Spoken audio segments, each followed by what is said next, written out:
അനിയത്തിയുടെ കല്യാണം കഴിഞ്ഞിട്ട് ഇപ്പോൾ 6 മാസമായി. വിശ്വസിക്കാൻ പറ്റുന്നില്ല അല്ലേ? എത്ര പെട്ടെന്നാണല്ലേ ദിവസങ്ങളും മാസങ്ങളും ഒക്കെ കടന്നു പോകുന്നത്. കല്യാണത്തിന് ശേഷം അവളെ കാണാനായിട്ട് ഞങ്ങൾ വീണ്ടും മലപ്പുറത്തേക്ക് എത്തിയിരിക്കുകയാണ്. രാത്രിയിലുള്ള ട്രെയിനിൽ കയറിയാൽ വെളുപ്പിന് നമുക്ക് റെയിൽവേ സ്റ്റേഷനിലെത്താം. അവിടെ നിന്ന് പിന്നെ ഓട്ടോയിൽ വീട്ടിലേക്ക്. ട്രെയിനിലുള്ള യാത്രയും മറ്റൊരു നാടും നാട്ടാരും ഒക്കെ പുതുമയുള്ള അനുഭവങ്ങളാണല്ലേ. പക്ഷേ എന്നെ സംബന്ധിച്ച് അങ്ങനെയല്ല കേട്ടോ. തിരുവനന്തപുരത്ത് നിന്ന് ഞാൻ ഏറ്റവും കൂടുതൽ യാത്ര ചെയ്തിട്ടുള്ളത് മലപ്പുറത്തേക്കായിരിക്കും. അതിനൊരു കാരണമുണ്ട്. എൻ്റെ ഹസ്ബൻഡിൻ്റെ കസിൻസും റിലേറ്റീവ്സും എല്ലാം മലപ്പുറംകാരാണ്. ഇപ്പോൾ അനിയത്തി കല്യാണം കഴിഞ്ഞ് വന്നതും മലപ്പുറത്തേക്ക്. അതുകൊണ്ട് തന്നെ തിരുവനന്തപുരം കഴിഞ്ഞാൽ പിന്നെ എനിക്ക് ഏറ്റവും പ്രിയപ്പെട്ട അധികം പേരും മലപ്പുറംകാരാണ് കേട്ടോ. യാത്രയൊക്കെ കഴിഞ്ഞ് വീട്ടിലൊന്ന് ബ്രേക്ക്ഫാസ്റ്റൊക്കെ കഴിച്ച് പുറത്തൊക്കെ പോയി ഞങ്ങളൊന്ന് കറങ്ങി. ഉച്ചയ്ക്ക് വീട്ടിലെത്തി ലഞ്ചൊക്കെ കഴിച്ച് വിശ്രമിച്ചു. അങ്ങനെ 2 ദിവസം ഞങ്ങൾ അവിടെ ചിലവഴിച്ചു കേട്ടോ.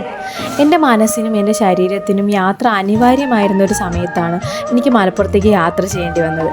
ഞങ്ങൾ മലപ്പുറം വരവേറ്റത് നല്ല മഴയ്ക്കൊപ്പമായിരുന്നു. എങ്കിൽ കൂടെ അവിടുത്തെ പച്ചപ്പും മഴയും തണുപ്പും കാറ്റുമൊക്കെ മനസ്സിനെ ശാന്തമാക്കി സന്തോഷിപ്പിച്ചു. ഒത്തിരി സമാധാനവും നൽകി. കുടുംബത്തോടൊപ്പമുള്ള ട്രെയിൻ യാത്ര അല്പം ടെൻഷൻ പിടിച്ച പരിപാടിയാണെങ്കിൽ കൂടെ ഞാൻ അതൊക്കെ നന്നായിട്ട് എൻജോയ് ചെയ്തു കേട്ടോ. ഒരു വിഷമം മാത്രമേ എനിക്കുണ്ടായുള്ളൂ. അങ്ങോട്ടും ഇങ്ങോട്ടും യാത്ര ആയതുകൊണ്ട് തന്നെ പുറത്തെ മനോഹരമായ ചില കാഴ്ചകളൊക്കെ ഞാൻ ഒത്തിരി മിസ് ചെയ്തു. ഞാൻ ആദ്യമായിട്ട് ട്രെയിനിൽ കയറുന്നത് മലപ്പുറത്തേക്ക് യാത്ര ചെയ്യാനാണ് കേട്ടോ. ആദുവിന് ട്രെയിൻ യാത്ര ഏറെ കൗതുകമുള്ളൊരു കാര്യമാണ്.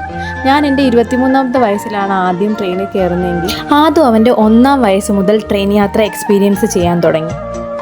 അപ്പോൾ ഇതൊക്കെയാണ് മലപ്പുറത്തെ വിശേഷങ്ങൾ.